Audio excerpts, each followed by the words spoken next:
এই ফোনটা আজকে সকালবেলা দিদি আমার দোকানে নিয়ে এসেছিলেন। এই ফোনের সমস্যা ছিল যে ফোনটা চার্জ হচ্ছিল না।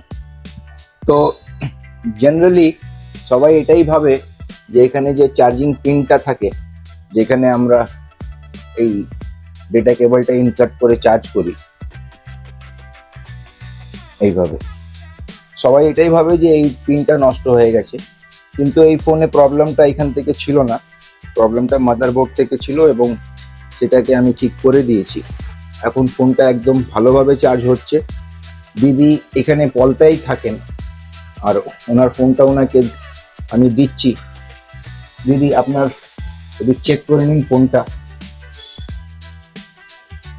এই চার্জিং জ্যাকটা লাগিয়ে একটু দেখে নিন। চার্জ হচ্ছে। হচ্ছে। আমি ভেবেছিলাম আজকে পাবোই না ফোনটা। আর একটা কথা বলি যে দিদি সকালবেলা নয়, দুপুরবেলা প্রায় 2টো নাগাদ এসেছিলেন। দুটোর পরেই এসেছিলেন।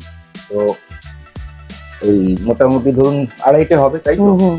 2:30 কাছাকাছি এসেছিলেন। আর উনি রিকোয়েস্ট করলেন যে এই ফোনটা আজকেই যাতে ওনাকে বানিয়ে দিয়ে দেওয়া হোক। তো যেহেতু আমাদের কাছে স্পেয়ার পার্ট সবসময় অ্যাভেলেবল থাকে, অরিজিনাল আইসি সব কিছু থাকে, তো এটা আমি রেডি করে দিয়েছি। আর এখন অ্যাপ্রক্সিমেটলি 6টা বাজে বিকেলবেলা, তাই তো? 6টা বেশি। তো আমি দিতে পেরেছি ঠিক সময় মতন, এটা আমার কাছে একটা সৌভাগ্যর ব্যাপার। আর আপনি ফোনটা একটু চেক করে নিন ভালো করে। আর আমার এখান থেকে কাজ করি, আপনার কি অভিজ্ঞতা হলো? অভিজ্ঞতা বলতে আমি তো ভাবিনি যে আমার ফোনটা সহজে তাড়াতাড়ি পেয়ে যাব এবং তাড়াতাড়ি ঠিক হয়ে যাবে, এবং যে কি বলবো, এতটা শিওর হতে পারছি এটা নিজের ধারণার বাইরে। আচ্ছা, যে এই টাকাটা আপনার কাছে আমি নেব এই ফোনটা ঠিক করার বাবদ, আমার যে পারিশ্রমিক, সেটা কি খুব বেশি না মোটামুটি? না, একদম সামর্থ্যের মধ্যে। ঠিক আছে। ভিডিওটা এই অবধি দেখার জন্য অনেক অনেক ধন্যবাদ।